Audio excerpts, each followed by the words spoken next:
Hello everyone, welcome to my YouTube channel. मेरा नाम है विनय शुक्ला और आज हम डिस्कस करेंगे एमपीपीएससी के मेंस के सिलेबस में पेपर फिफ्थ के बारे में। और पेपर फिफ्थ आपका हिंदी लैंग्वेज है। हम मध्य प्रदेश में रहते हैं और मध्य प्रदेश एक हिंदी भाषी राज्य है। तो हमारे राज्य में, हमारे स्टेट में जो पीएससी का पेपर होता है तो उसके मेंस में जो लैंग्वेज आपसे पूछी जाती है वो बेसिकली हिंदी पूछी जाती है। लैंग्वेज भी हिंदी पूछी जाती है, प्लस उसके साथ साथ आपका जो निबंध का पेपर होता है वो भी हिंदी में ही होता है। वहाँ इंग्लिश का ऑप्शन आपके पास नहीं होता है। जो paper one, paper two, paper three, paper four, ये जो चार पेपर होते हैं, यानी थ्री थ्री ज़ा नाइन, 9 to 11, 1100 नंबर के पेपर आपके होंगे। ये आप हिंदी इंग्लिश आपकी जो मर्जी आप उस पर लिख सकते हैं।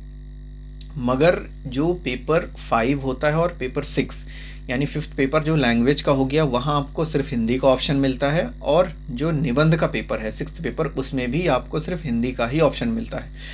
तो ये पेपर जो है, जैसे इससे पहले वीडियो में आपने देखा होगा, मैंने इथिक्स के बारे में बताया था।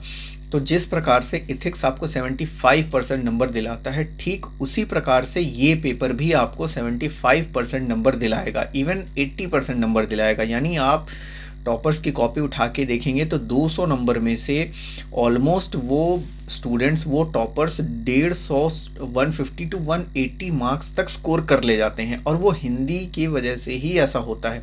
हिंदी ऐसा पेपर है जिसमें आप मैक्सिमम नंबर स्कोर कर सकते हैं। एथिक्स के बाद हिंदी में ज़्यादा नंबर स्कोर होते हैं और निबंध में स्कोर होते हैं। निबंध में एक आध बार कट भी जाते हैं नंबर, क्योंकि वो बहुत ज़्यादा लॉन्ग होता है, वहाँ नंबर कट भी जाते हैं। मगर हिंदी लैंग्वेज में अच्छे खासे नंबर खींच जाते हैं। तो स्मार्ट वे में तैयारी कीजिए और यहाँ से नंबर आप मैक्सिमम खींच लीजिए। तो इस पेपर की अगर हम बात करें तो ये 200 मार्क्स का होता है, हिंदी का पेपर होता है। और ये बहुत ही डाइवर्सिफाइड होता है, यानी आपसे यहाँ पे आ, हिंदी लैंग्वेज में हिंदी अनुवाद पूछा जाएगा आपसे। हिंदी अनुवाद इन द सेंस कि हिंदी से अंग्रेजी और अंग्रेजी से हिंदी, यानी कि आपको ट्रांसलेशन पे क्वेश्चन पूछे जाएंगे। यानी हिंदी आपको दे दिया जाएगा, उसको आपको इंग्लिश में ट्रांसलेट करना है और हिंदी में, इंग्लिश में लिखी हुई चीज़ों को हिंदी में ट्रांसलेट करना है। यानी दो प्रकार के ट्रांसलेशन यहाँ आएंगे और वो आपको करने हैं। और वो इजी है, नॉर्मल है, बन जाता है इन जनरल। इसके अलावा बेसिक हिंदी ग्रामर आपसे पूछी जाएगी। बेसिक हिंदी ग्रामर वो भी आपसे अच्छी खासी बननी चाहिए। उसमें बेसिकली शॉर्ट आंसर्स जो क्वेश्चन होते हैं वो आपसे पूछे जाएंगे। तो वो आपसे हिंदी लैंग्वेज पे पूछे जाएंगे, हिंदी ग्रामर पे पूछे जाएंगे। उसके साथ साथ आपसे यहाँ पे प्रशासनिक शब्दावली पूछी जाएगी। यानी ये जो पूरा पेपर है 200 नंबर का, ये का, खा, गा, घा और न, यानी 1 2 3 4 5 5 पार्ट में डिवाइड किया गया है। उसके बाद आपसे अपठित गद्यांश पूछे जाएंगे, पल्लव पूछा जाएगा और संक्षेप और लेखन पूछा जाएगा। यानी आपसे बेसिकली प्रिसाइज राइटिंग पूछी जाएगी। इंग्लिश में उसको प्रिसाइज राइटिंग बोलते हैं, हिंदी में संक्षिप्त लेखन बोलते हैं। यानी आपको एक पैराग्राफ दे दिया जाएगा, उसको आपको शॉर्ट करके लिखना है, छोटा करके लिखना है, उसी को संक्षिप्त लेखन बोलते हैं। वो चीज़ भी यहाँ पूछी जाती है। तो एक एक करके मैं आपको पूरी सारी चीज़ों को डिस्क्राइब करता हूँ कि क्या क्या है। तो जो लघु उत्तरीय प्रश्न है, यानी जो शॉर्ट क्वेश्चन है, वेरी शॉर्ट क्वेश्चन, वो आपसे पूछे जाएंगे 25, यानी 25 क्वेश्चन जो आपसे पूछे जाएंगे वो अति लघु उत्तरीय रहेंगे। यानी उनको आपको 10 से 15 शब्दों में डिस्क्राइब करना है। अब उसमें पूछा क्या जाएगा, तो आपसे विलोम शब्द भी पूछ लिए जाएंगे, आपसे मीनिंग भी पूछ लिया जाएगा, आपसे हिंदी व्याकरण भी पूछ लिया जाएगा, आपसे समानार्थी शब्द पूछ लिए जाएंगे, आपसे अनेकार्थी शब्द पूछ लिए जाएंगे। तो कुछ इसी प्रकार की जो भाषा की समझ है, जो लैंग्वेज की समझ है, जो भाषा की समझ है, हिंदी भाषा में जितनी भी चीज़ें आती हैं वो सारी चीज़ें, ग्रामेटिकल चीज़ें आपसे पूछी जाएंगी शॉर्ट क्वेश्चंस में, शॉर्ट आंसर क्वेश्चंस में। यानी जो 10 से 15 शब्दों में आपको अंकित किए रहेंगे और उन 10 से 15 शब्दों में आपको अपने उत्तर को दर्शाना है। अब यहाँ पे मैं शुद्ध हिंदी इसलिए यूज़ कर रहा हूँ क्योंकि ये पेपर शुद्ध हिंदी में ही होगा। अब यहाँ पे इंग्लिश झाड़ने से कोई मतलब नहीं है, तो यहाँ पे शुद्ध हिंदी में ही आपको इसको लिखना होगा। यानी हिंदी की अच्छी खासी प्रैक्टिस आपको करनी होगी, क्योंकि राइटिंग भी आपकी एलिजिबल होनी चाहिए, उनको समझ में आनी चाहिए, तभी आपको इसमें मार्क्स मिलेंगे। तो राइटिंग वाला सेक्शन भी, और उसके साथ साथ आपकी जो शब्दावली है वो भी बहुत मायने रखेगी। आपकी जो शब्दावली है उसमें जितने अच्छे शब्दों का आप प्रयोग करेंगे आपको उतने ही अच्छे नंबर मिलेंगे। अब अच्छे शब्द इन द सेंस ये नहीं कि बहुत भारी भरकम शब्द आप यूज़ कर रहे हैं, नॉर्मल जो डेली यूज़ के शब्द होते हैं, रोज़ की वार्तालाप में हम जिन शब्दों का इस्तेमाल करते हैं उस प्रकार के शब्दावली का इस्तेमाल कीजिए। और वही डेली यूज़ वाली जो हिंदी है, डेली इस्तेमाल की जाने वाली हिंदी है, वही हिंदी आपको यहाँ पे लिखनी है। व्याकरण के रूप में यानी हिंदी व्याकरण भी आपसे पूछे जाएंगे, विलोम पूछा जाएगा आपसे समानार्थी शब्द पूछे जाएंगे, और बेसिक जो हिंदी ग्रामर होती है, संज्ञा समास सर्वनाम, ये सारी चीज़ें ये भी आपसे पूछी जाएगी। सो जो शॉर्ट आंसर क्वेश्चंस रहेंगे यानी अति लघु उत्तरीय, वो आपसे 25 यानी 25 क्वेश्चन पूछे जाएंगे। उसके अलावा यहाँ पे अलंकार पूछा जाएगा आपसे 5 नंबर का, यानी 2-2 नंबर के 5 क्वेश्चन रहेंगे, तो टोटल 10 नंबर का। उसके साथ ही साथ अनुवाद, अब अनुवाद दोनों में आपसे पूछा जाएगा, हिंदी अनुवाद और अंग्रेजी अनुवाद, यानी आपको अंग्रेजी में कोई पैराग्राफ दे दिया जाएगा, उसको आपको हिंदी अनुवाद करना है, और हिंदी में आपको कोई पैराग्राफ दे दिया जाएगा, उसको आपको अंग्रेजी में लिखना है। तो ये हो गया बेसिकली अनुवाद, और ये आएगा कितना, आपको 35 नंबर का आएगा, 35 मार्क्स का।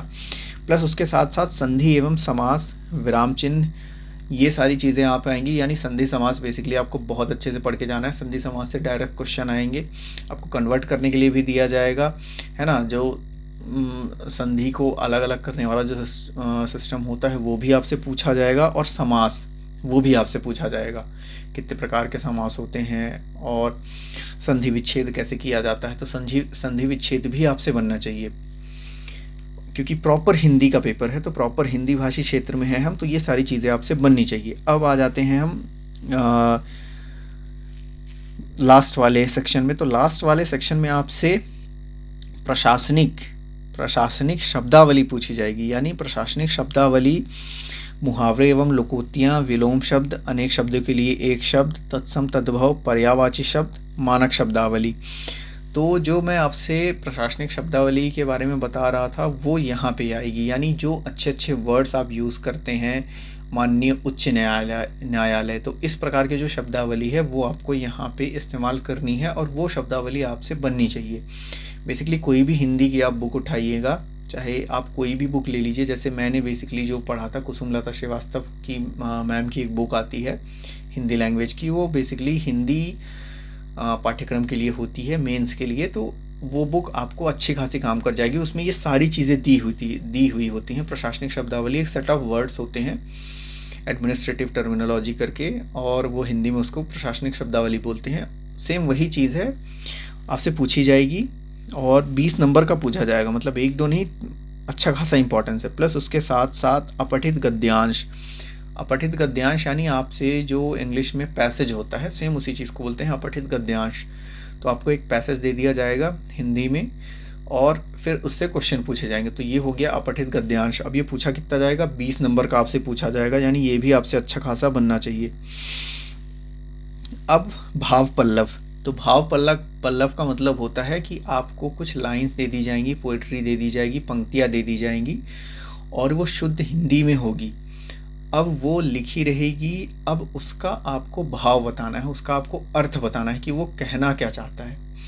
तो इसको कहते हैं भाव पल्लव। आपने बेसिकली 10th क्लास में या 8th 9th क्लास में जो हिंदी पढ़ा था, तो जो उस पर हम कहते थे ना कि कवि क्या कहना चाहता है, तो बेसिकली वही है ये, बस उसका जो लेवल है थोड़ा सा डिफ़िकल्ट कर दिया जाता है। जो शब्दावली प्रयोग की जाती है वो शब्दावली थोड़ी टफ होती है, स्ट्रांग होती है, क्योंकि वो इन जनरल प्रशासनिक शब्दावली का प्रयोग करते हैं। तो प्रशासनिक शब्दावली अगर आप अच्छे से पढ़ लेंगे तो वो आपके अपठित गद्यांश में भी काम आ जाएगी, आपके जो अति लघु उत्तरीय प्रश्न है उसमें भी काम आ जाएगी, और ये आपका जो पल्लव है यहाँ पे भी आपको काम आ जाएगा, यानी पल्लव लेखन, भाव लेखन, इस पे भी आपको काम आ जाएगा।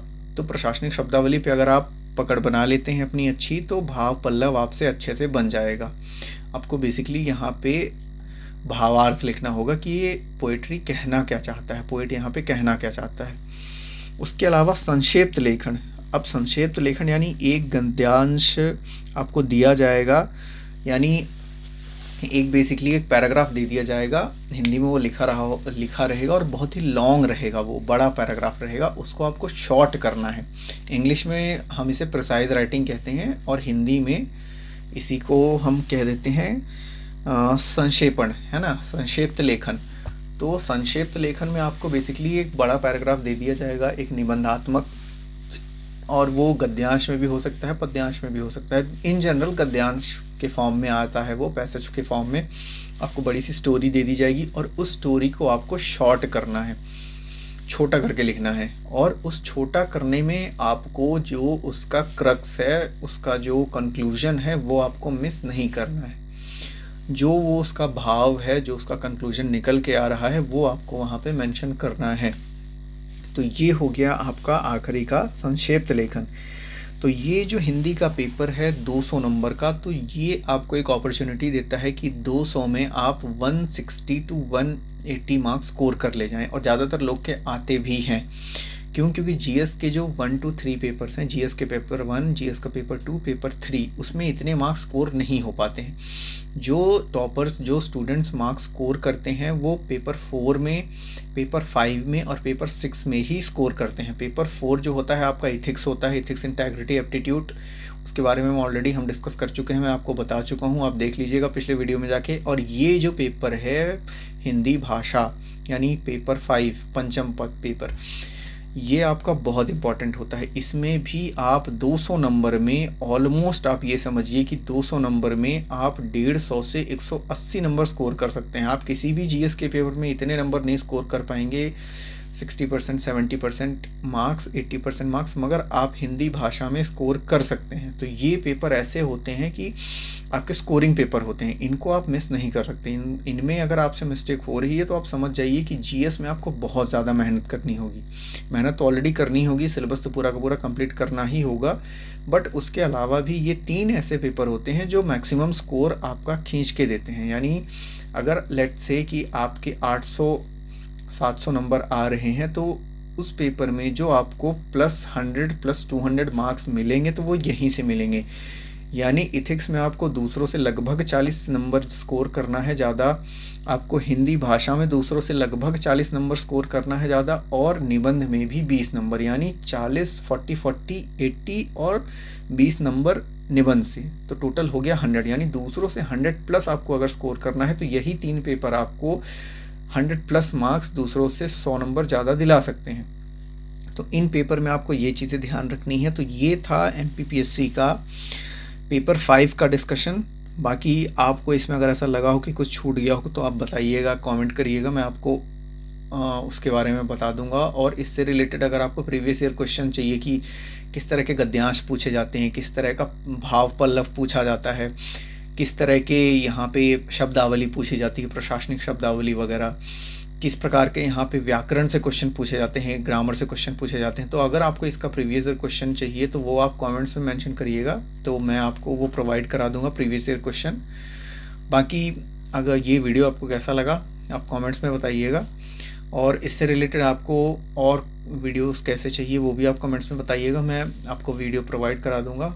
बाकी आप इस पेपर को अच्छे से पढ़िए, अच्छे से एनालाइज कीजिए और मैक्सिमम नंबर स्कोर करिए। तो ये था पेपर 5 के बारे में, पेपर 5 का डिस्कशन। सो वीडियो अगर अच्छा लगा हो तो लाइक कीजिएगा और चैनल को सब्सक्राइब कीजिएगा। बाकी वीडियो में बने रहिए, इसी तरह की एजुकेशनल वीडियोस मैं आपके लिए लाता रहूँगा। कमेंट्स में बताइएगा आपको और कौन से वीडियोस चाहिए। बाकी वीडियो देखते रहिए। Thank you very much.